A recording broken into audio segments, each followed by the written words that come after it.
Pal FM natenjera la kwanza program mimba special twera banafe alijenda tugaya bagenda maaso basangwali bakuli kubitala genda yoberenga ofuna enteekateeka yonna ey'omadarasa gano enteekateeka y'abahijja n'umura n'ebirala byonna ojja basangawo bakuli era ku kipande kya bululu ojja okubanga okengera ofiisi weri osobola okugenda ofuna service betubeera bano nnaku lwaba lwa mukaaga nga tugenda maaso n'okwejjukanya emimbali zaffe nga bwe zitambula twagala okwebaza mwenna abasobola okugenda nga mwekimu okubira ku mukutu guno gwa Pal FM so nga ate mu ngeri y'enjawulo ne tusaasira mwenna abafunye obuzibu abasomozeddwa abafiiriddwako abantu baffe bangi kenkanidde awo naye tugamba nti alhamdulillahi rabbil alamin so Allah subhanahu wa ta'ala basaasire bonna yabasobako ate abawe empeera ennungi bwe balongoosa amanya nze Kalungi ya Mustafa studio za Pal nate tukomyewo okwejjukanya ku ddiini yaffe nga tusinzira wano mu kitundu kya 107 katumeze mwenda ekkola ly'omuntu wa bulijjo tweneshe ku Mwalusidiiki Ndawula mu studio mwali tugenda kuba nga tutambula n'okwejjukanya kwaffe okw'enjawulo naye nga sinaba kumutuukayo njagala kusooka kujjawo ebirango bino wano bingi abenji ya Sheikh Hassani Nategolola walika abasanda butambula babika Haji Mahmud Mude ajatuzibwa kabasanda butambula isazi jja kwa mulanezo wegula babikide Sheikh Rajab Kakoza Sheikh Runano wa Haji Yunus Kakande mu ofisi ya president abaana ba Haji Mahmud Seguya Mude wali Konge lukuli babika tata wawe Haji Seguya Mude ajja kuzikibona ku lwayo kabasanda butambula ku ssaawa zijja kwa munaana babikidde okojja baabwe wali Entebbe abenjiyo mwalimu Musa Mude wali e Buyenga butambula babika omwana waabwe Haji Mahmud Seguya Mude bakuzikibwa wali kabasanda butambula babikidde Sheikh Hussein Rajab Kakoza Sheikh Ndirangwa omulangira Mbuga wali Kiwuli abooluganda bakuna emikwano management ya Restaurant Africa babika director waabwe Haji Mahmud Seguya Mude wakuzikibwa wali kabasanda butambula essaawa zijja kuba 8 Hajjati Mariam Lubowa Mama Fati wali ewe bajja abika omwana we Sheikh Muhammad Lubowa wakuzikibwa olwaleero wali ejjungo ejjungo nakawuka abikidde abooluganda abako n'ab'emikwano Hajjati Sara Lubowa kitaka mama namwanje wali Kibuli abika omwami we Sheikh Muhammad Lubowa wakuzikibwa olwaleero wali ejjungo nakawuka abikidde abooluganda bako n'ab'emikwano abaana ba Sheikh Muhammad Lubowa wali Kibuli babika tata waabwe Sheikh Muhammad Lubowa wakuzikibwa ejjungo nakawuka ku ssaawa 8 ez'olweggulo Sheikh Lukman Kavuma Lubowa wali Kibuli abika taata we Sheikh Muhammad Lubowa Kibuli wakuzikibwa wali ejjungo nakawuka ku ssaawa zijja kwa 8 abikidde bamashek yasoma nabo abe Pakistan abooluganda bako n'ab'emikwano ab'ennyumba ya Sheikh Swabur Butan Naziba gali gatya babikira ab'ennyumba ya Sheikh Swaibu Semakula Katumu nti Sheikh Semauna Nyanja Embuya abamujulidde bakuzikibwa naku lwaleero wali essaawa zijja kuba 10 egali gatya Naggalama babikidde abooluganda bakuna emikwano ne basaba naawe awulidde ategeeze omulala ab'ennyumba ya Sheikh Muhammad Lubowa babika muganda waabwe Sheikh Muhammad Lubowa Ekibuli bakuzikibwa ku lunaku olwaleero ejjongo nakawuka ku ssaawa 8 babikidde omulangira Dr. Haji Kasim Nakibinge abooluganda bako n'ab'emikwano abenji y'omugenzi Haji Yusuf Kasenge Essenene Butambula babika mutabani waabwe Kiguli Taibu afudde bakuzikibwa naku olwaleero essaawa zijja kuba 4 ez'okumakya babikira buluganda bakuna emikwano so nga ate Safina Ismail Nalugwa ow'Emmengo 2 abika nyina Twayibu Iguli bakuzikibwa olunaku lwaliro essaawa 4 Essenene Butambala babikira abakyala bamasjidi Jamia Katwe 2 abooluganda bako n'ab'emikwano bwe biti bigango tubigenze olukikumi 7 katonyeze mu Paul FM kwetuli tujja kusaakukana nnyo mu buufu bwe bumu obw'ensonga ezitambula mu ggwanga lino Uganda era tusuubira nti tujja kuddayo ku nsonga yaffe ey'ebyenziika kubanga kati byo bingi ekyenkaniddeawo naye ate tujjagala bisomesaako kubanga ate byetaagisa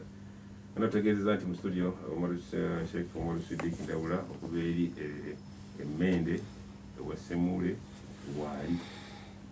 lakyamuwaddeyo akadde akola ebya Ssemule n'ebya Namato kale sewebuuza kutuliza.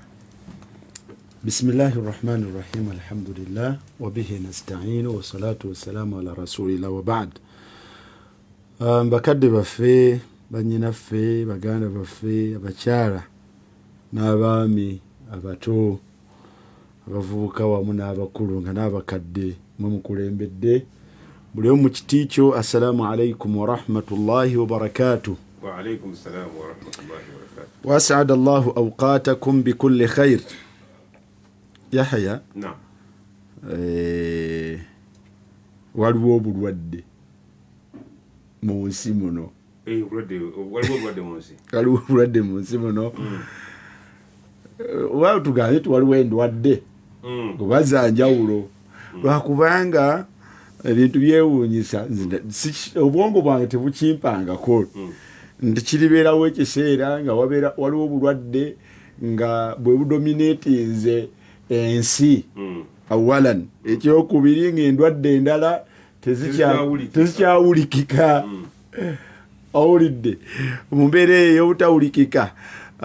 Allah subhanahu wa ta'ala ajjulula omuntu naye buli ajjulukuka kizibuwala obwongo kugenda ku ndwadde endala omuntu agati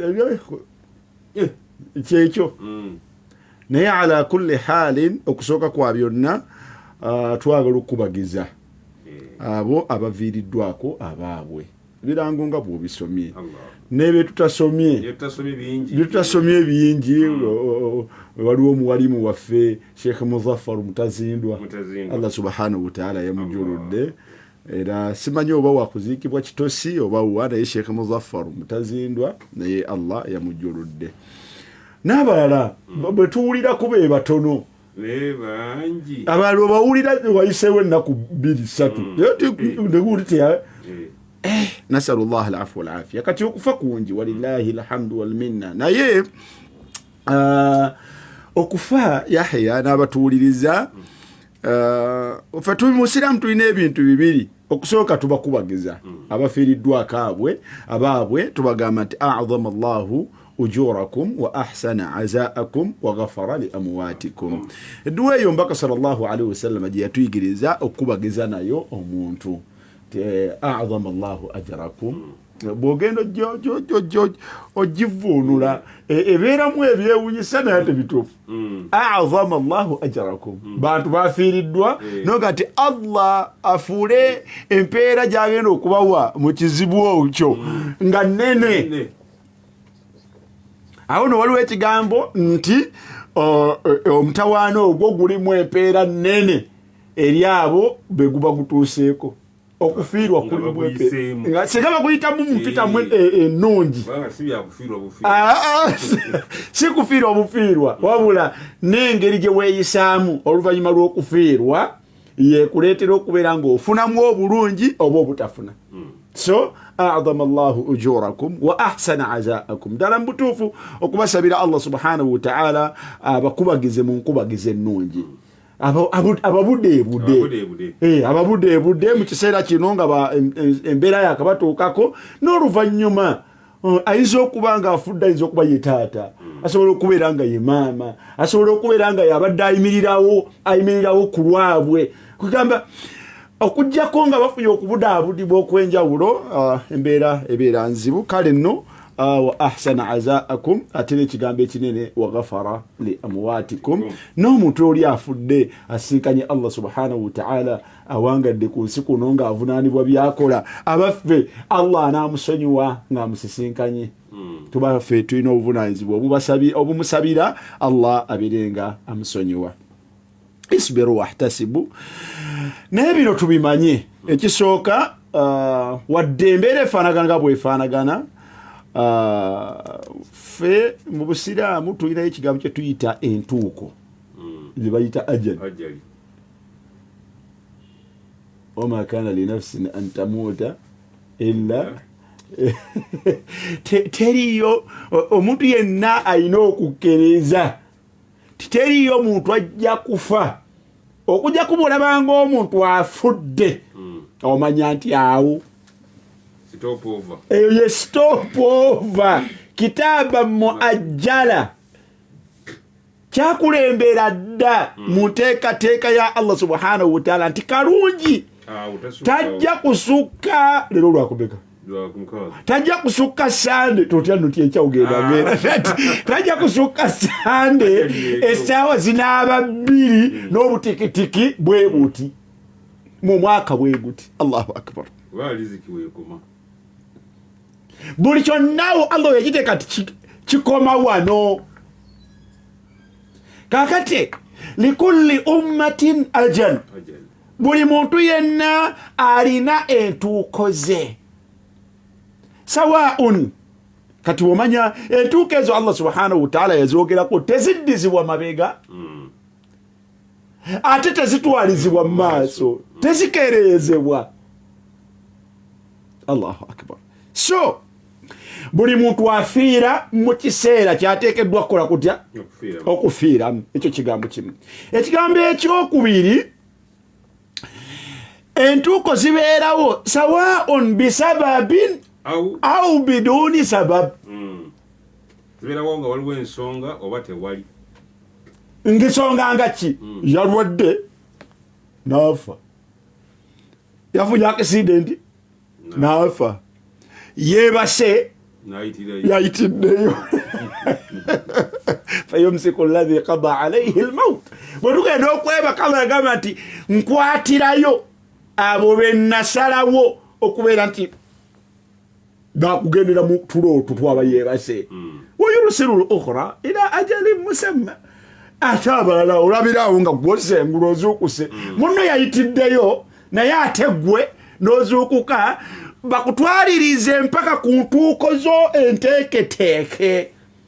ezimanyiddwa empandiike. So ate waliwo omulala biduni sabab, nga entuuko ze teziriiko nsonga yonna. Otudde mu ntebe bwoti bayenda okujoga kati kalungi nga wasirise dda. nasalullah alafwa walafia. Kakati wano wetuli endwadde zino zolaba Allah subhanahu wa ta'ala ina ebiseera byaleeta nga abantu abatwala mu bungi, atwala bibinja. Ombaka yagamba sallallahu alaihi wasallam min alamati akhir zaman, mubonero bw'omulembe guno yagamba nti wayakthuru alharaj. N'ekigambo ekiyitibwa haraji kijja kuyitirira. Ne bamubuuza nti wamal haraj ya rasulallah, haraji ate kyeki ekigenda okubeera akiyitira? Naga nti almaut, okufa kujja kuba kungi. Kubeerawo kujja ne kubeera okungi olw'ensonga mu nsonga, naye mu nsonga ezikuyitiriza endwadde nazo mweziri. Kale nno Allah subhanahu wa ta'ala tumusaba atusaasire, naye mu mbeera efaanaganako bwetyo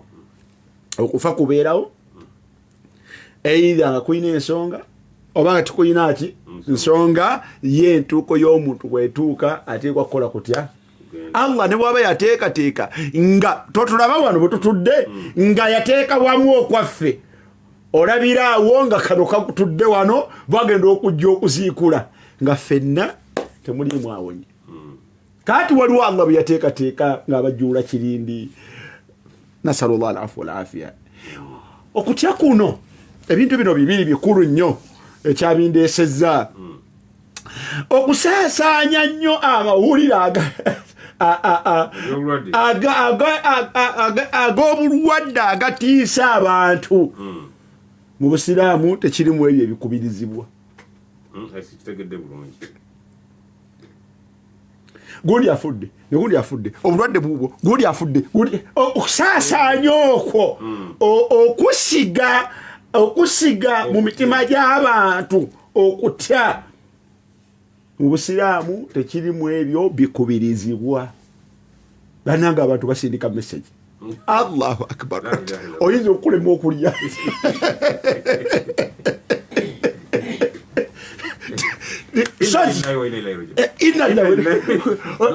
kati no va ku inna lillahi wa inna ilaihi raji'un bakubuulire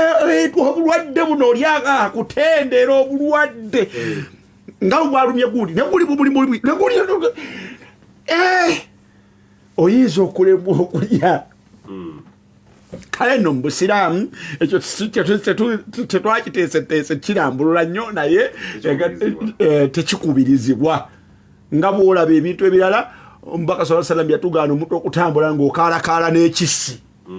mu banno mu basiraamu oti tolina gwogenda kutema tolina gwogenda naye okukaalakaala n'ekissi abantu ekissi bakikola batya bakitya.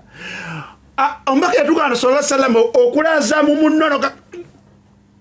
ekyo togenda mukola kati ndabye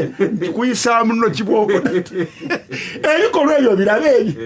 omubaka yabitugaana obusiraamu bubitugaana. Ejjambi okutambula nayo nga si teri mu kiraato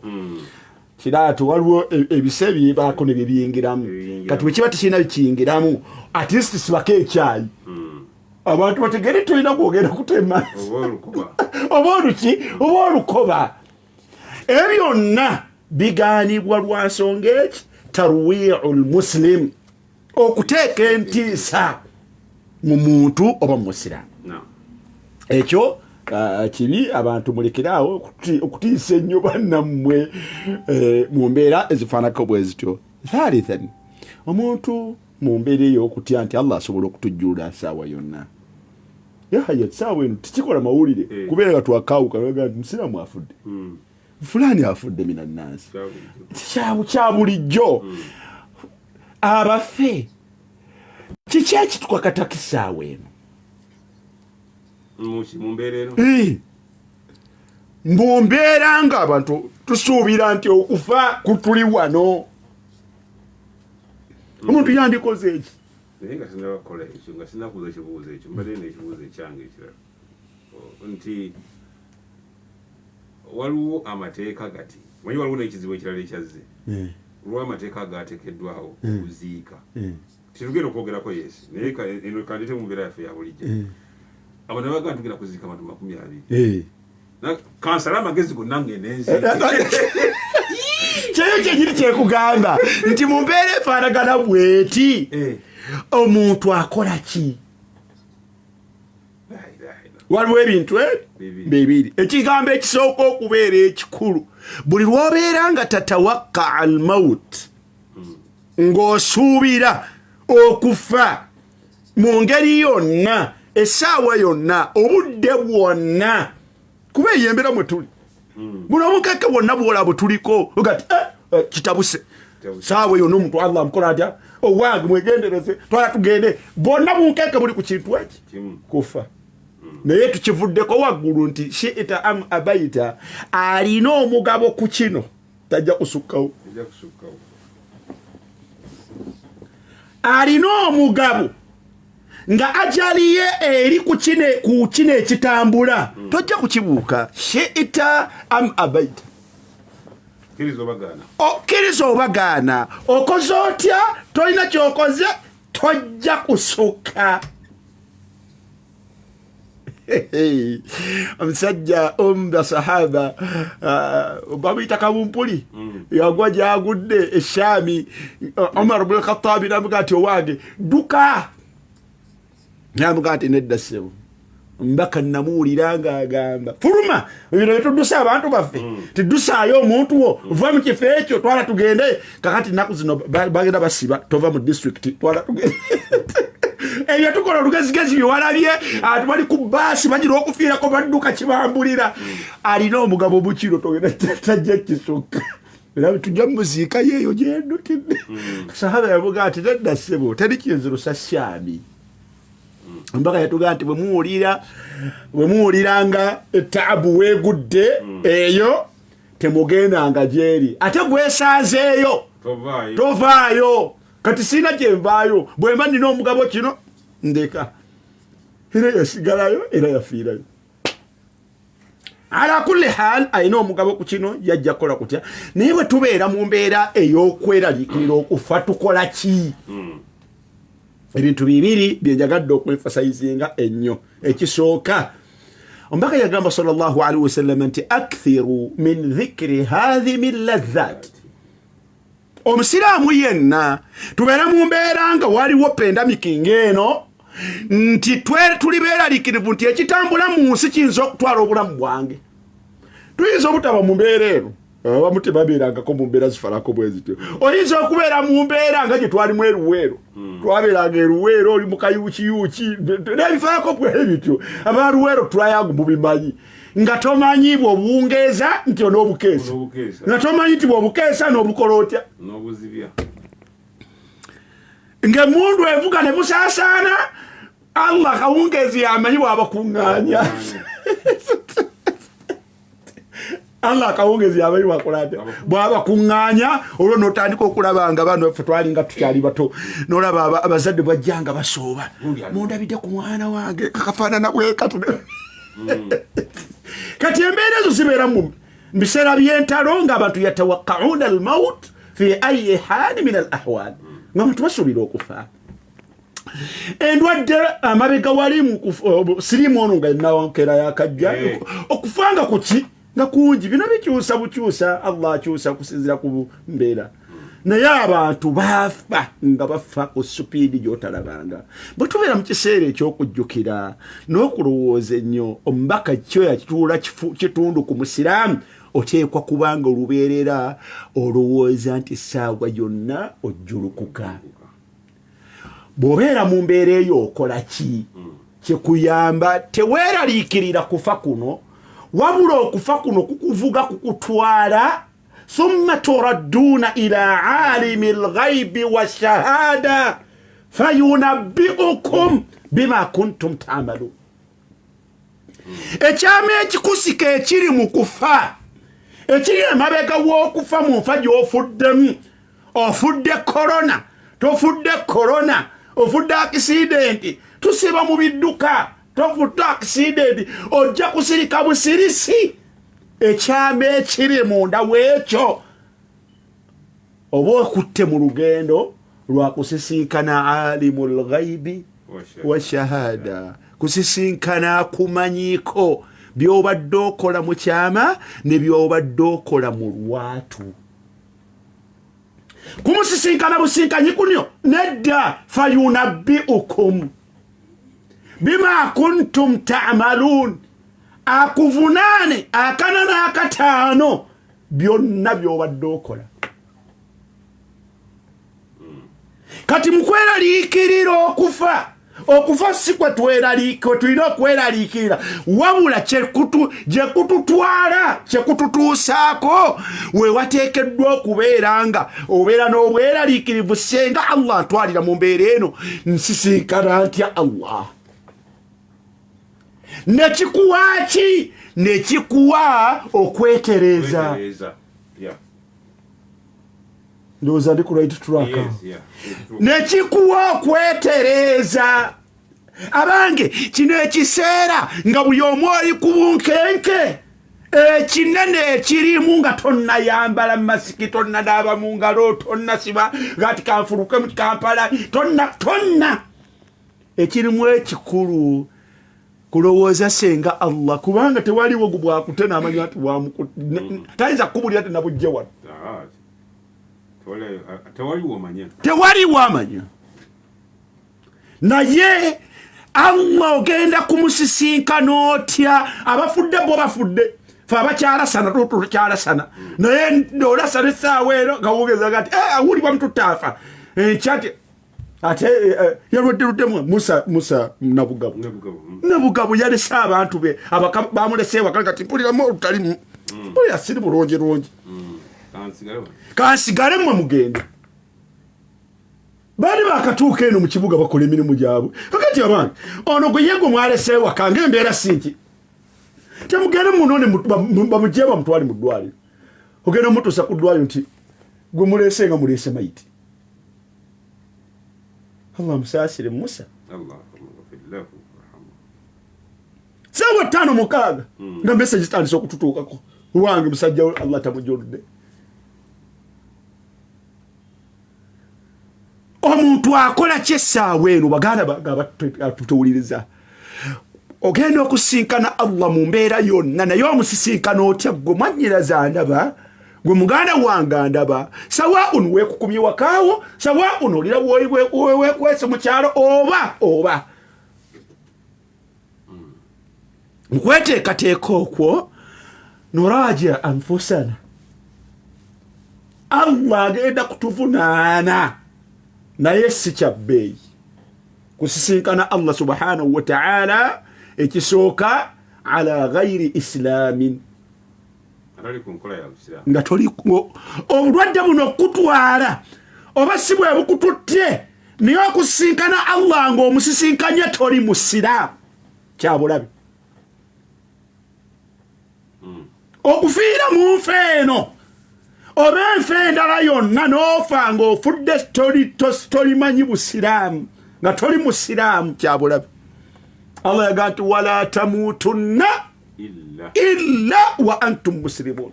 gwomanyi kyogenda okufa tokimanyi nekyogenda okufiira tomanyiyo wama tadri nafsun bi ayi ardin tamutu tewali wamanyi tebakulimba naye wala tamuutunna omuntu teyandifudde illa wa antum muslimun mu mbeera ey'okutya okufa omuntu akyekinga obusiraamu bwe atali musiraamu wekyekinga lowooza ku busiraamu kyaliba ekiseera ekituufu ekyokubeera nga tuuminu birabbik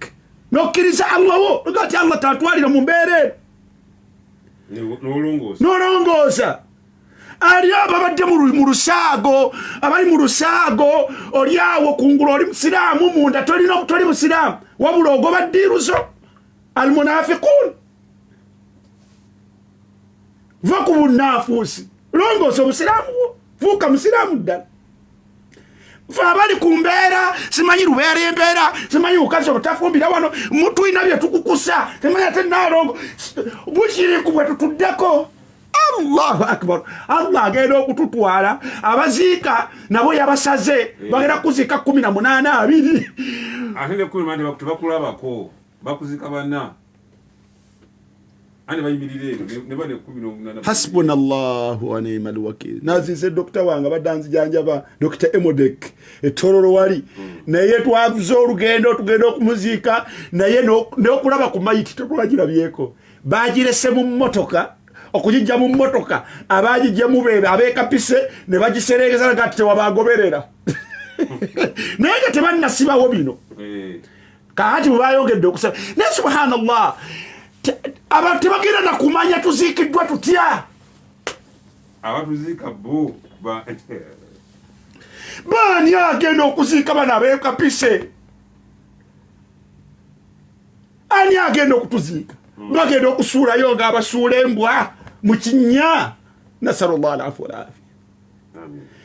naye kyabbeeyi okubeera ng'osiikanye Allah ala al-islami nga gwosiikanye ako kakasaako okubeera toli musiraamu kale nno ekyebbeeyi Umaru Allah akujjula essaawa yonna sozi Allah akujjula essaawa yonna mwanyinaze gwatuuliriza mugala waffe Allah akujjulula tuva mu musaago va mu kubalaata longoosa obusiraamu bwo wakati wo ne Allah bala man aslama wajhahu lillah beera musiraamu wakati wo ne Allah bino byetubeeramu ebyolubalaato ebyokubeera nti abantu bakulaba bakuyita musiraamu naye gwe weemanyi Allah takakasaako busiraamu ebyo tebigenda kukugasa amrun thani al isra'u ila tauba mumbeera nga weeralikira nti essaawa yonna Allah akujjulula oli musiraamu takimala ebyonoono fayunabbiukum bima kuntum ta'malun Allah agenda otuvunaana buli konna ke twali tukoze kati osuubidde oteyo ogati essaawa yonna musinkana Allah tubu ila rabbikum kwenenya sawa ya kwenenya tubu ila rabbikum twanenyeze Allah obwo ensobi ezituyiseeko nyingi mu myaka yahaya plus Allah gagonsinkanira ku Allah bagenda kujjako 10 bakuvunaane alim omuntu agenda kulaba ma qaddamu wa akhar Allah agenda kuvunaana kyewakulembeza okukola nekyosembezaayo kiseera nga ndi mweraliikirivu nsinkanye nti Allah okwekuba mu tochi ne mugati Allah wano mbadde sonyiwa Allah sonyiwa olembe kumusisinkana nga Allah subhanahu wa ta'ala omusinkanye ne taabuyo Allah bwaba kuwadde akakisa akakolayo ku mulimu omutuufu al isra'u ila salihat okufuba mu kiseera bino al ibadatu fil haraj mwana wattu okukola ibada yonna mu mbeera eno ezentiisa efaako bweziti omulimu omutuufu gwonna kyabbeeyi laalla Allahu an yukhtima laka bi amalin salih oba oliawo gusobola okubeera nga gwokomekkereza nagwo ombaka teyagamba nti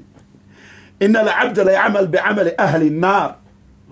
muntu asobola okubeera nga avudde emabega ng'akola emirimu gy'abantu ekimuyingiza omuliro hatta idha lam yabqa bainahu wa baina annaari illa dhira n'atuuka mu kaseera nga wakati we n'okusinkana Allah tewasigaddeyo okuggyako ekigere ekyo kifaanagana n'enzira enzira wano olugalo lwa wakati we lukoma mpaka wano ku lukokola kino kye bayita enzira nga ku bulamu bwo bwonna ke kaseera kosigaddaayo fayamalu biamali ahli ljanna omugezi Allah gwasaasidde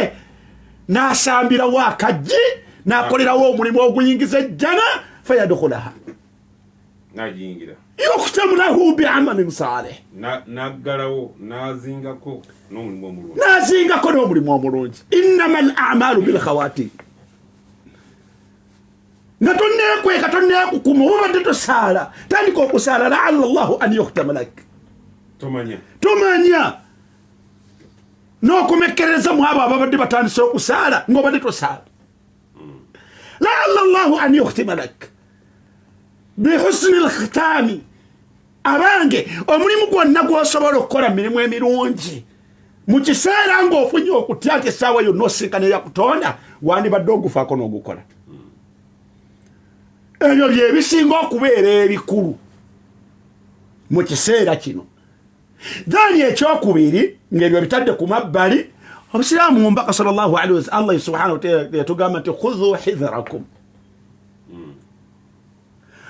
mu mbeera yonna ey'entiisa okubeera nga tukola twetangira kyabbeeyi okwetangira mu busiraamu kyaki kyabbeeyi era hadithi eyo gyenkusomera omusajja abali weshami nga waguddeyo taun mwana wattu muzimu ku protection measures ombakazi yateekawo eyokubeera nti abantu tebakola batya tebajjulukuka mu bifo etukakasiza nti wano wewe buli kwali ku protectinga gyebutannakola ki gyebutannatuuka kati protection measures zemwayise SOPs ebyo ebiteekebwawo ebyo omuntu yennyini abyekola ya ayuha alladhina amanu khudhu hidharakum abasiraamu abantu kyabbeeyi okubeera nga mu mbeera ey'obuzibu omuntu weteekako oluki olukomera kati kyabbeeyi bwe kibanga kikakasibwa nti mwana wattu kino bw'okola kino kiyinza okukukosa bw'okola kino kiyinza okukukosa bw'okola kino kiyinza okukukosa kyabbeeyi okubeera nga bwe wabeerayo wiqaaya wabeerayo wiqaaya ekintu kyonna ekiyinza okutangirako ku buzibu obwo okubeera ng'okola otya omubaka sallallahu alaihi wasallama yalina dir'un yalina eddiba lyeyambalanga muki ng'agenda mu lutabaalo sibaguli bwe yafuna ku njala eddiba eryo ndijjukirako bwe yafuna enjala nga talina kasente yalitwala n'alisinga ew'omuyahudi yali atunda emmere n'alimulaga ti bwe naafuna akasente njakute yatuuka kufa sallallahu alaihi wasallama nga tafunye kasente kakola katya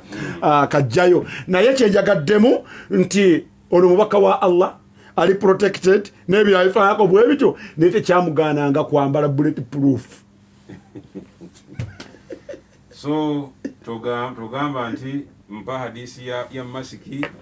ne sanitizer. Mbaka yambala bullet proof. Nenga ali protected. Yeah, ali protected. Nga ne bamalayika ababeera waawo abasobola okutangira ekitonde kyonna omutuukako babeerawo naye yagenda nga mu kiseera ekyobuzibu mwana wattu ng'akola atya ayambala engabo zitwala tugende kati na buli kimu engabo y'omu lutalo ebeera eyo olwaleero engabo zaazina endwadde zeezo zibatuwa kubanga bulwadde bwe tulwanyisa virus serabika. So bigambo bino byombiriri tubikola olw'okubeera nti byonna mu busiraamu bitwalibwanga bya nsonga. Saba Allah subhanahu wa ta'ala gw'abaalekedde obulamu muffe obulamu kubeera kwongera kukola bulungi ne gw'abajjuludde muffe amujjulule nga Allah subhanahu wa ta'ala amusonyiye era nga okumujjula kwe nga kugenda kumuwummuza ku buli mutawaana. Wallahu a'lam. 17 katonyeza onda pale FM onajja osinzira okubanga otulaba n'otuwuliriza nate program mbali special yetulimu tufuna obubaka mutono nnyo tovaawo.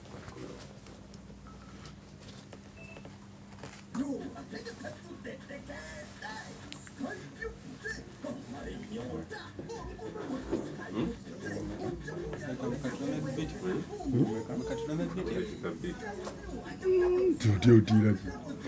ne bono utujja genda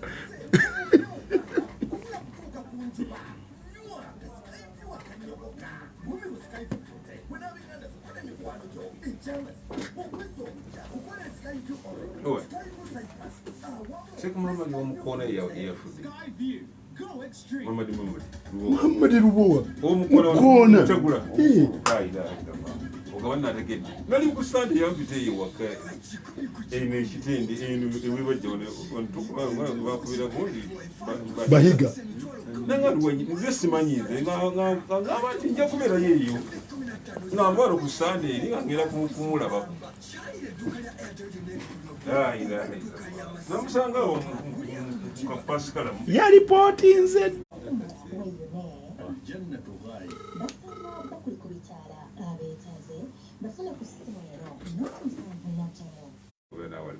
Dawa Center wewali nnyo kuba nti ogenda maaso n'okubanga owuliza emisomo gino. Tuli ku Mimbali Special Nkyali Kalungi ya Musafa mu studio ndine Sheikh Omar Siddiq Ndawula tutunulira ensonga z'embeera ey'ebyokufa nga bwe zifaanagana n'embeera y'okutambuzaamu ensonga zino nga bwe zitambula n'olw'ensonga eyo tugamba nti mu Mimbali Special emizikiti migale Mimbali tulikyaliyo naye ffe neya Paul FM ebeerawo buli lunaku lwa mukaaga essaawa ziba emu ey'okumakya kutuuka ku ssaawa 3 ne bannaffe abigenda kubaaya. Naam Sheikh. Allahu musta'an. Obaani agenda okuziika ffe.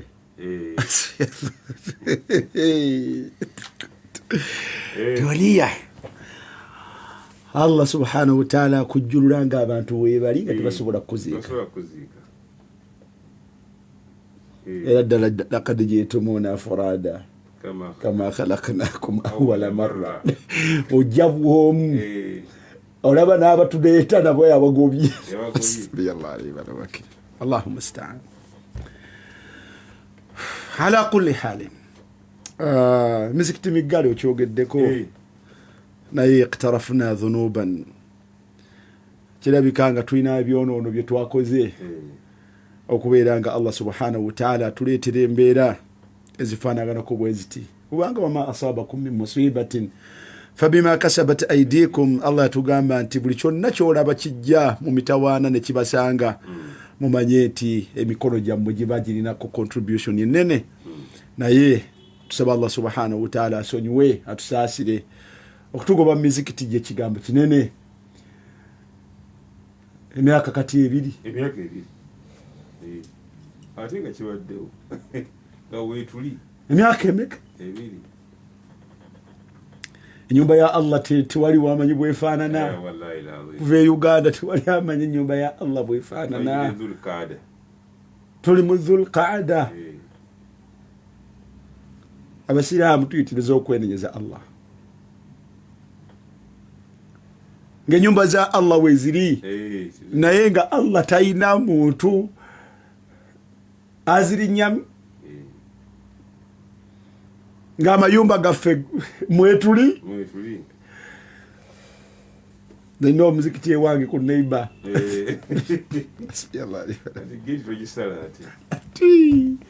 naye tosala ku gate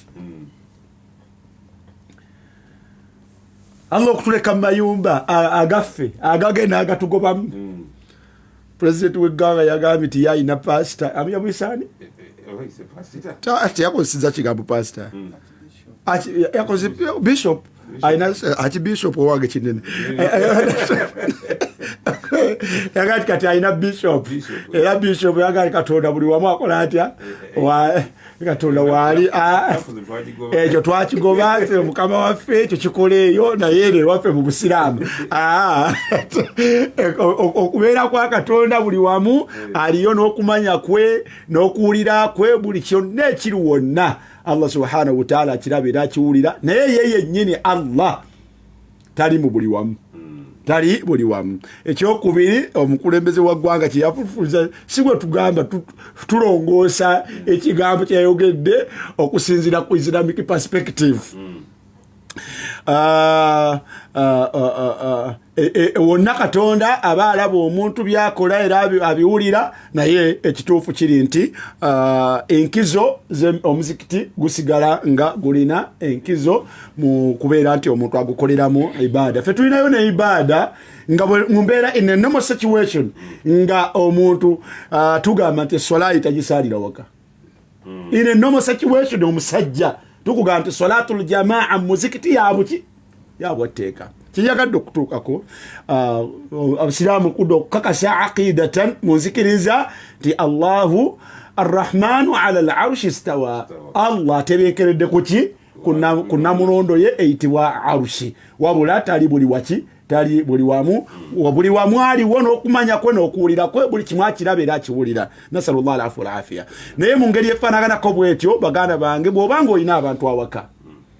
essola mu muzikiti zavuddeyo eze jamaa naye ekyabbeeyi ng'olina abantu bo okubeera nga tusalluuna jamaatan fi buyutikum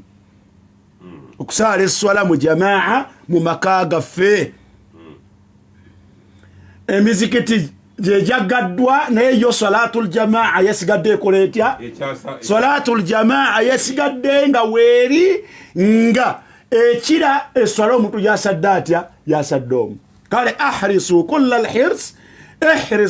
alhirs abange mulunkanire nesekulunkana yenna okubeera nga essola zammwe muzisaala mu jamaa mumbeera nga musobodde naddala muli waka lwaite musaala jamaatan tusale jamaatan ne bwemba mutaddewo amaki mutaddewo amabanga wakati wa muliga ati ate ono mutabani wangale tekigaana kuteekawo ki tekigaana kuteekawo mabanga essola y'ejjuma ila an yasha Allah mpaka Allah lwalikola atya lwaliyagala oba zisalibwa muki zisalibwa mu mizikiti bifatawa ahli al-ilm batugamba nti wakati teriyo swala za juma nabadde ofiisi awo nebeerawo ko n'abantu abakola saidi mu ofiisi endala egaseeka ejjuma tugisalire wano tugire wano ogati wange nedda wano tewabeerawo jjuma kale swala y'ejjuma abange yakoze etya bwe muteesolosa ne mwebbirira nti mwebbirira kusaala jjuma waka nedda eswala y'ejjuma teriyo ewaka nasallallahu alaihi wa afiya ebyo nno byebimu ku bikwatagana n'embeera eyalwaleero kino ndowooza nakyo covid yakiyimiriza naye nakyo tukyogere twagamba nti kibadde kitambudde nnyo mu ngeri ebintu ebyazeemu okutinta mu kuziika kw'abantu mwazeemu okusomera Qur'ani mu kabuli ku kabuli nga tumaze okuziika luli wabaddewo talakayini talakayini si yeeyo kuba tahariri yetwala talakayini yeeyo luli wabaddewo talakayini nga yetinda naye yali yakkakkanamu naye kati wetugendedde mu lockdown mu kuziika okungi okubaddaawo abantu bataddemu ekirungo ekyokubeera nga bwamala okusoma talakayini oba bagisomye oba tebagisomye basigala nga basoma Kurane omuswafu Yasini bazikooka Ikhlasi bazisoma Kurusiyu tumaze okuziika omuntu tumaliddeko ettaka abantu seeka nakakkanako n'abantu abagegenyamu byakola atya byasoma natandika Yasin wal Qur'an ne bagenda muki ku kabuli kwennyini bino sigeresa nenate ekintu kino ate nga kyo kibadde kitya ngenza okulaba nga kyetooloola kitambula nayenza okulaba nga n'abawalimu abamu bakoze batya nga batandise okubeera nga bakiraba nga era bakyemulugunyako ne tulaba nga kigwanira nakyokubeera nga tukiteekako akansonga kubanga ebintu bwe bityo bitandika nebikola bitya ne bikyaka ekitabo kino takyo tukitunulemu twakigamba bidaun ebintu ebigunjeewo wa akhta'un n'ensobi wa mukhalafatun ebintu ebyekyennyume oba ebyawukana ku bituufu sha'i'atun nga byatiikiridde nnyo oba nga byatiikirivu tata'allaqu nga naye bino ebiri muno bye tuwandiiseeko byo bikwata ku biljanaizi jeneza poziki ku mufu oba abafa abangi ze janaizi omu ye janaza kati janaizi be bangi wal quburi era ebyekuusa ku ntaana wataazi ebyekuusa nekola kutya ne kubageza mu kitabo ekyo ku peegi ey'175 Yahya yagantu wa min al mukhalafati ne mu bintu ebyawukana ku bituufu sibaguli man yaishu minkum fasayara ikhtilafan kathira ebintu ebyekyennyume kyekituufu kyebituufu mu byo yagambye ebikwatagana ku jeneza ne kabuli naki yagambye nti qiraatu surati Yasin ala almaqabiri omufunuzi wa wano yalazeeyo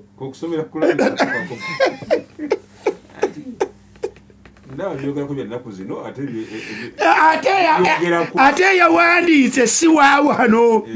jamuun wa tartibun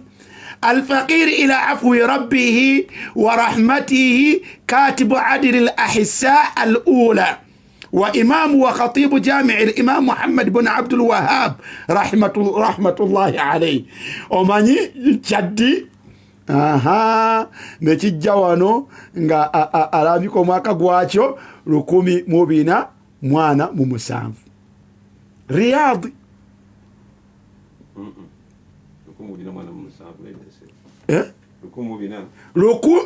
lukumi mu kikumi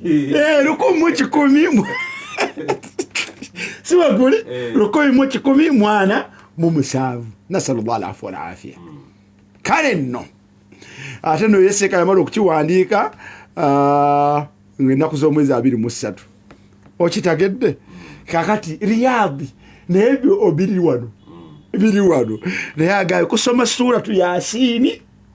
ku kabuli abana kati nagenza okulaba nga nange njiwulira bagikooka nga bagikooka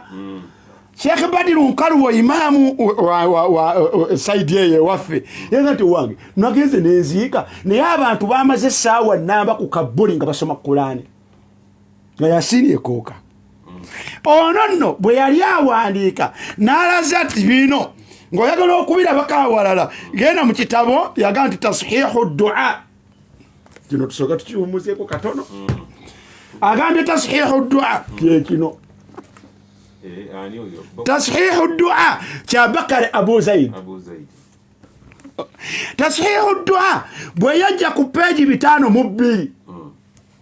okulongoosa ebitali bituufu yagamba nti qasdul maqabir liqiraati alqur'ani be bantu okukola mu bugenderevu mulimbo n'obasanga nga bali mu kusoma Qur'ani peegi yeeyo Yahaya ensonga yeeyo namba 10 n'agamba nti n'atalikalaga nti ja'alu lmasahifi fi lmaqabir okuteeka omuswafu mulimbo oba awaziikibwa lilqiraati fiiha alayha si akusoma mutwe abalimanyi mutwe basoma mutwe abanyalimba enteeketeeke mwana wattu olw'okuba kino kikolebwa bateekawo ne webazitereka emisaafu gibaawo kumpi bajjayo ne bakola batya ne bakooka qiraatu lqur'ani wa khatmuhu fi lmaqabir omwalimu yanga nti seeka abantu batwalira ddala ekiseera omuntu basobola okusoma Qur'ani ne bagifuuni ne bagi kati mojimanyi kwegisoma okuva ku ddiba edda nga nkyali mu secondary ejjinji eyo nga abakyotala batutwala mu kisiibo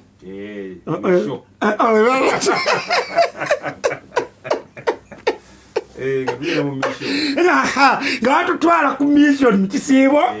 naye balina Qur'ani ezo ez'ejjuzu bwe mutuula nga mutuulanga mu saako yammwe nga buli omu ogabana ejjuzu mu ssaawa egi Qur'ani nga tuba tugivuunise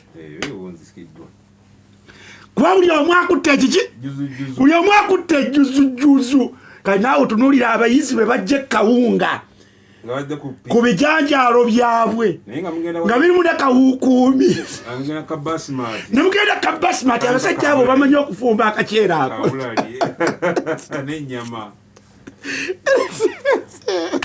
nga batutwala kati njagadde kati meeno omuntu kisoboka kitya mu ssaawa emu okusoma Qur'ani ne bakola batya byonna gyebiri owulidde abalala bakiyita amalu lhadira وهي قراءة القرآن الكريم عند قبر الميت ebintu byonna byola bikolebwa biina gye biri mu bitabo muno bw'obinoonya ojja bisanga okusoma Qur'ani ku kabbuli y'omufu yenna oba qira'atul fatiha abala basoma al-fatiha omuwalimu nga gwe oba nga nze ng'agenda okutandika ngati al-fatiha buli omu teyetaaga kuleeta muswafu abantu bonna basaala netukola lutya netuyiwako qiraatu ayatul kursi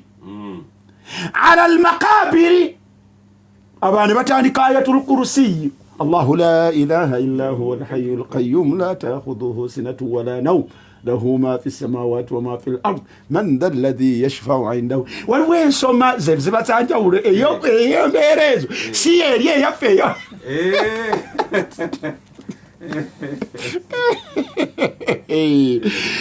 عندنا تشروا قراءة سورة ياسين على المقابر تمني وسيرا تروز انت بالوندا بولوز بسماني قراءة سورة ياسين على المقابر أبالا كقبولي بسميرا يا سورة ياسين أتابع قراءة قل هو الله أحد يا بيسمع ويلي 11 مرة إخلاص مجد مؤمن لكم على المقابر إلا ومريمبو وتزيسي والحديث في هذه حديث الزلام بكابينو موضوع kitegeeza nti waliwo hadithi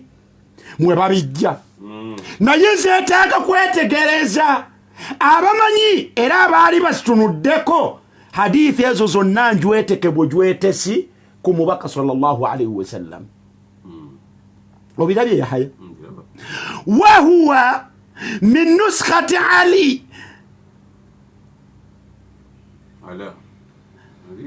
من نسخة علي الرضا عن آبائه تنوجيه تشيلي تايوغيركو بوغا كدبينونيا وهي موضوعة بجواتك كن النبي صلى الله عليه وسلم حديث يزجوا امويريو نجواتك كفا كن النبي صلى الله عليه وسلم كما بينته في معرفة النسخ الحديثية وكلابيا neno tinga muchino akulambikidde nti waliwo okusoma Qur'ani ku kabbuli n'akulambikira essula esinga okusomebwa Yasini ne Al-Fatiha ne Falaq bwebityo n'akulaga tizirina obujulizi omuntu bw'asobola okuleetera mu hadithi naye n'akulaga nti hadithi ezo mwojja osanga ebyo mawdu'a njweteke ku nabbi sallallahu alaihi wasallam awo tuveewo wano waliwo ekitabo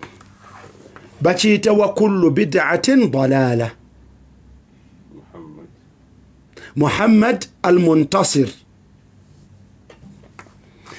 ekitabo ekyo ku peegi 3 na yagamba nti wa dhahiratu qiraati al-Qur'ani peegi 3 mu kitabo kiyita wa kullu bid'atin dalala zino silsila za manshurat ziwandikibwa mu Riyadh nezikola zitya fadilatu Dr. Abdurrahman bin Salih Al-Hamud ne fadilatu Sheikh Dr. Hassan bin Abdul Karim Al-Warraki naye yagamba ku peegi 3 yagamba nti wa dhahiratu qiraati al-Qur'ani n'embeera eyatiikiridde erabiseewo dhahira kintu kitandise okweyoleka kiki ekyokusoma Qur'ani nga bagisomerawa ala al-quburi wasenguse yahaya kuki mu Qur'an kuka ala al-quburi kukaburi au ala al-mayyit wakumufie nyini obakum awali omufu hina wujudihi wawanga aliawo omufu aberenga waliawo fiddari munju omufu Omaru yafudde bakumuziika nca afudde mu kiseera tebasobola muzika bakumuziika nca bamanya okubajjayo abafu ne babateeka mu ddiira ne basibawo kakateni bajja ku bambi inna lillahi wa inna ilaihi raji'un tagategedde omufu aliawo fiddari akyali munju awona waliwo ekigambo abanga abawali abisiraamu fenna ekigambo ekitambula si kituufu ekyokukeereya mayiti olw'ensonga songa twakyogerako wano mu buwanvu ku muganda waffe Nassa Ssebaggala nekiddayo nekirabikako yali ani waliwo ukyabiriko ku Nassa Ssebaggala twakyogerako in details ne tuleeta obujulizi abafu okulinda abantu bajje baziike tegundi ali abunaayira gundi ali omuntu naasula olunaku naasula olwokubiri naasula abaffe ekigambo ekyo si kya mu Busiraamu kyazzeeyo okulabikira ku maama waffe maama wa Habiru ne Sheikh Kakooza Masaka omanyi ebintu bino bwe byeyolekera ate ne bijja naffe ne bitweyolekerako abaseeka biba bya bulabe kigambo kyokkeereyo omufu nawuliddeyo statement gye nasekeredde yagifulumizza yagambye nti gwe naalaba akutte ku maama wange nga sinnatuuka ajja kuntegeera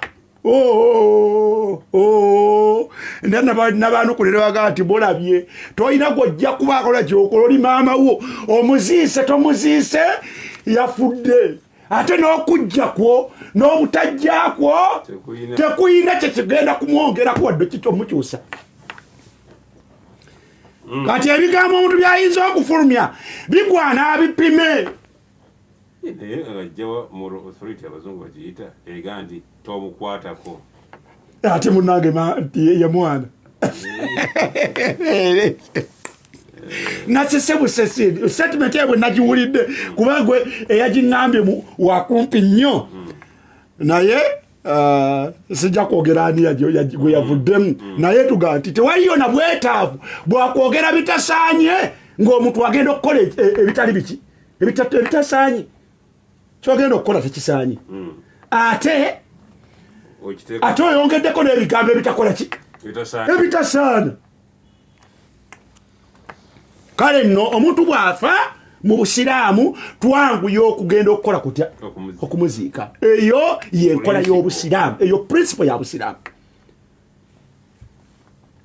kale nno fiddaari okusoma Qur'ani ng'omufu mutaddaawo akyali mu nju zahiratun takadu takunu ammatun fi biladi l-islam okirabye kyayatikirira dda mwana wattu kibunidde oyinza okuga nti kima kisaasaanidde ebitundu by'ensi z'obusiraamu naga nti wa idha nahnu bahathna bwe tuba tunoonyereza ala sababi aljawhari ku nsonga esinga okubeera enneeyolefu ensonga esinga okubeera ennene lidhuhuriha kino kivudde ku kyokweyoleka fil mujtamai lislami mu society y'abasiraamu wantishariha n'okusaasana kwakyo bisuratin mazriyatin fihi mu kifaananyi mu ngeri eyeewuunyisa najidu tusiŋŋaananga al ahadithu daifa walmawduuca nenjweteke hiya almas'ulu alawwalu fi dhalik ono yagambye ahadithu mawduuca baka kisibe yagambye ono agati tukinonyerezaako tusanze nga abakikola balina we bakijja naye bakijja mu hadithi ezikirambika nti gyekiri naye hadithi ezo mawduuca wa daifa ودليلنا على هذا أن هناك أكثر من حديث منانجي وليو حديث سك مويمو روي في هذا الباب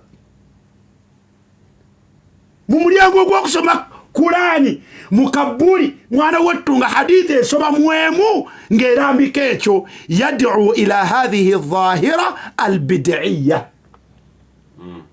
nga mwana wetu zikubiriza abantu kolecho wal gharib haqqan nekisinga okwewunyisa an tatawalla kibara hadhihi al-ahadithi wa buhtanuha kutubu al-fiqh al-maliki wa ghayri al-maliki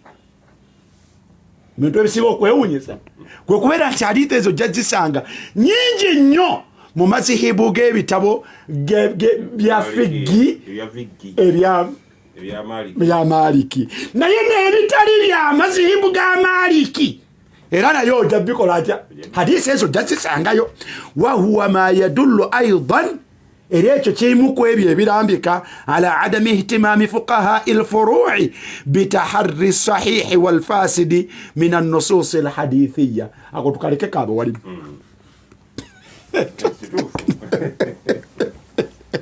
akabatuuliza temukatuneja sozi kalekaawo nga bwokawulidde ojja kunoonya kagayo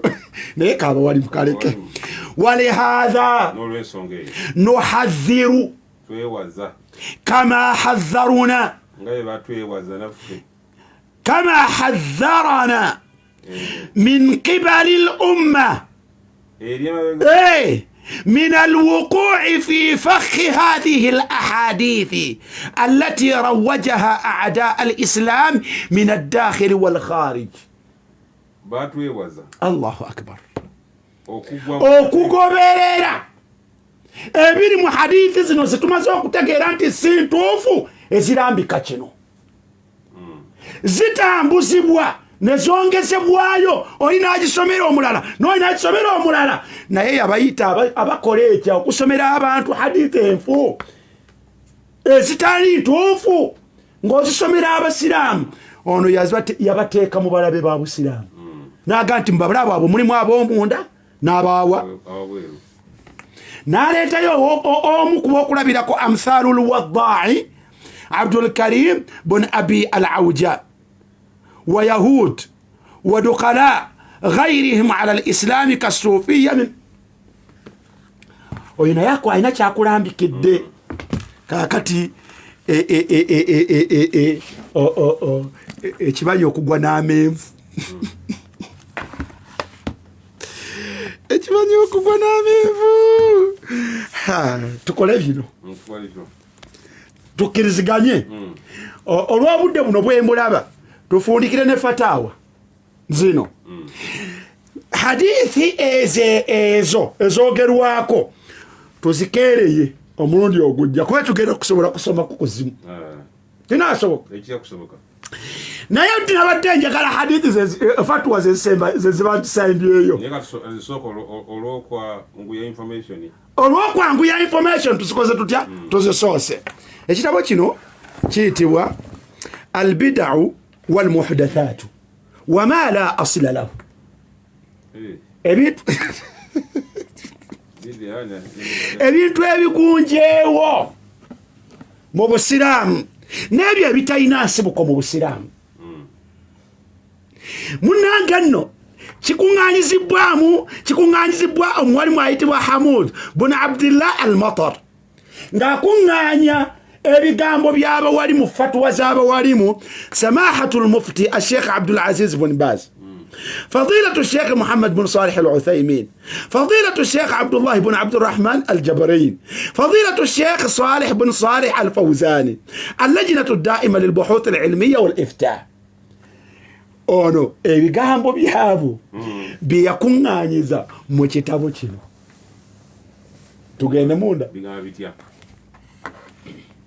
ku peegi 566 we tuba tutandikira oba tutandikire ku peegi qiraatu lqur'ani ala alquburi omutwe gugamba nti okusoma Qur'ani mu bulimbo oba ku kabuli oba awazikibwa omuntu. قال فضيلة الشيخ محمد بن صالح العثيمين هاتين مفو يقول قراءة القرآن على القبور بدعة لم ترد عن النبي صلى الله عليه وسلم تشربوانغكو كالنبي صلى الله عليه وسلم ولا عن أصحابه ودابه بيوانغالنا بصحابه فإنه نوروين سونغيو مزمدال لا ينبغي لنا نحن أن نبتدعها okukyegungizaawo bwekitunyonya ku nabbi nakuba sahaba nga tutulinawo tukijja kati ate ffe tekitugwanidde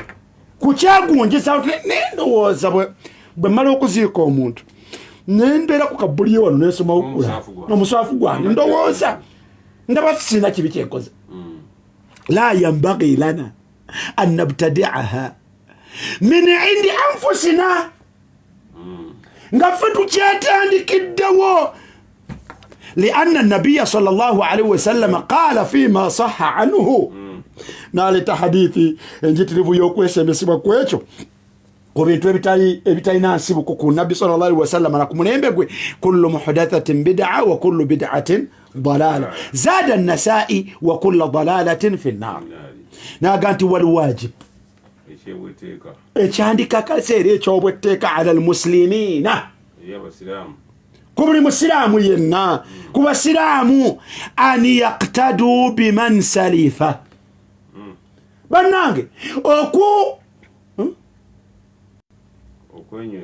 alqudwa an yaktadu tugambe tuti role model okubeeranga ffe tugoberere abatukulembera abo bategeezaako ategeeza nabbi ne baani ne basahaba kuba baava okwogerako waggulu min assahabati wattabiina lahum bi ihsanin hatta yakunu ala alkhairi walhuda. Olunna abasiraamu mubeerenga bwe munaakola ekyo mujja kubeera kyemuliko nga kirungi era kyemunaabeerako kijja kubeera buluŋŋamu. lima thabata an nabiyi sallallahu alaihi wasallam annahu qaal olwokuba mbaka yagamba ti khairu lhadithi kitabu llah wa khairu lhadiyu huda muhammadin sallallahu alaihi wasallam. nurun ala darb فتاوى فضيلة الشيخ محمد بن صالح العثيمين ومزينغو قسوكا بيجي 18. nakagenda Saudi Arabia ku program ku radio ya Saudi Arabia kwa binako program weno nurun ala darb يجيب فيه أصحاب الفضيلة العلماء على أسئلة المستمعين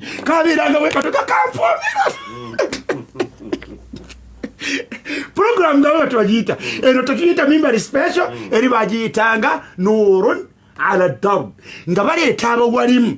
abakakafu abanywevu nga baanukulirako ebibuuzo byaki ebibuuzo bya bawuliriza. Naffe obuufu obwo twagala okububeeramu abanaakani abo basooka okubeerako ne program bagiitanga buuzo oyige mugiyita batya eno ey'ekkololo Voice of Africa. Nagibeerako walilahi alhamdu. Olwaleero ku Salam TV buuzo oyige yabeerangako Dr. Kalisa ennaku zino ebeerako Shekachi Mukiyingi. Kugamba program esako bwezityo mwana wattu zitambuliramu okumanya ko obusiraamu kuki kungi ekyo eyo fatu ogiwulidde. Najja ku page 567 na qira'atul Qur'ani inda dafni al-mayyit. Okusoma Qur'ani mukuziiko muki omufu. Su'alun ma hukumu qira'atu surati al-ikhlas emirundi 12 marra. Kiramulwa kitya kuli huwa Allahu emirundi emeka 12 wa ayatul kursi marra omulundi gutya wal fatihatu marra ne suratul fatiha n'okisoma mulundi gumu wa inda dafni almayiti wali mu kiseera nga tuziika omuki omufu. jazakumullahu khayra. jawabun qira'atu as-suwari al-madhkura okusoma essuula ezoogeddwako waggulu inda dafni almayiti bid'atun لا أصل لها وقد قال النبي صلى الله عليه وسلم ناريت من أحدث في أمرنا هذا ما ليس منه فهو رد متفق عليه. Mbaka agamba mtu yenoko egunjizaawo ndaba tekina musonga nokole ekintu nga tekina nsibuko kikuddizibwa tetolina tekina mu makulu. Wasaha anhu aidan man amila amalan laysa alayhi amruna فهو رد. أخرجه مسلم في صحيحه عن عائشة رضي الله عنها وأخرج مسلم أيضا عن جابر بن عبد الله رضي الله عنهما أن النبي صلى الله عليه وسلم كان يقول إن خير الحديث كتاب الله وخير الهدى هدى محمد صلى الله عليه وسلم وشر الأمور محدثات نقد والأحاديث في هذا المعنى كثيرا. ngaga agatwangu wageddeko waggulu na mpitirivu falwajib ekikakata taruku qira'ati hadhihi as-suwari 'inda ad-dafni kulekayo kutasoma sura ezo mu kya ky'okuziika tukaddem falwajibu ekikakata taruku qira'ati hadhihi as-suwari kuleka kusoma sura ezo 'inda ad-dafni wala yushra'u tekiri mu shariya si kyamateeka ga busiraamu qira'atu ghayriha aidan. Oli ayinza ogati baganye kul huwallahu ahadu emirundi 12 ne bagambye kul huwallahu ahad omurundi ogumu ne ayatul kursi omurundi ne ikhlas emirundi 12 kati ndowooza endala Yasin zo bazikoze batya bazitadde naye agambye nti wala yushra'u bw'amaze okwanukula ezamubuuzibwa n'agenda ng'amanyi nti waliyo endala ezikola ki ezisomebwa n'agamba nti wala yushra'u era bwekito tekiri mu sharia tekiri mu busiraamu bwaffe qiraatu ghayriha aidan okusoma ezitali ezo wa innama almashruu ekya sharia adduau lilmayiti kuba banagono yawandiika yanukula n'asukka kubanga bwe yamala okulambikira nti kino tekikkirizibwa wandibuuzizza nti kati tukole ki bino bwe biba tebikolebwa wano ebikolebwa byo byebiruwa kyavudde akugamba nti wa innama almashruu ekiralikibwa adduau lilmayit bilmaghfirati watathbiti allahumma ghfir lahu allahumma thabbithu ay allah musonyiwe ay allah munyweze lima thabata anhu sallallahu alayhi wasallam annahu kana idha faragha min dafni almayyit waqafa alayhi wa qala ekikakafu ku nabbi sallallahu alayhi wasallam tibulu yamalanga okuziika nenabbi yaziika yakulanga ate bwe yamala okuziika bwe yamalanga okuziika idha kana enyukuta eno baga nti yufiidu lmudawama era ndikogenderera ku ekintu nti bwekityo bwe kyali bwe kiri era bwe kiriba wa kana allahu ghafuran rahima kana allah kuva dda yali musonyi era nga musaasizi nakati musonyi era musaasizi ajja kusigala musonyi era muki kati nabbi sallallahu alaihi wasallam thabata anhu annahu kana idha faragha min dafni almayyit bwe yamalirizanga okuziika waqafa alayhi wennyini awo yayimiriranga bamaze okuziika waqaal n'agamba banne istaghfiru li akhikum buli omu asabe allah asonyiwe muganda woono gwe tuva okuziika wasalu lahu tathbita musabire allah munyweze fa innahu al'ana yus'al sawa inagenda mbibuuzo وفقنا الله وإياك وسائر المسلمين للعلم النافع والعمل به الله فينا يا مريزا سبا ngatu sabira fenna Allah tutebese nawe abuuzizza n'abasiraamu bonna atutebese okumanya okugasa ate n'okukolerako nagati majallatu da'wa adadu namba 1579 safha 34 eja Sheikh Abdul Aziz bin Bas ekisembayo qira'atu alqur'ani fi almaqabir ku peji 569 قال الشيخ قال فضيلة الشيخ صالح بن فوزان الفوزان هنا يبدأ وثيمين هنا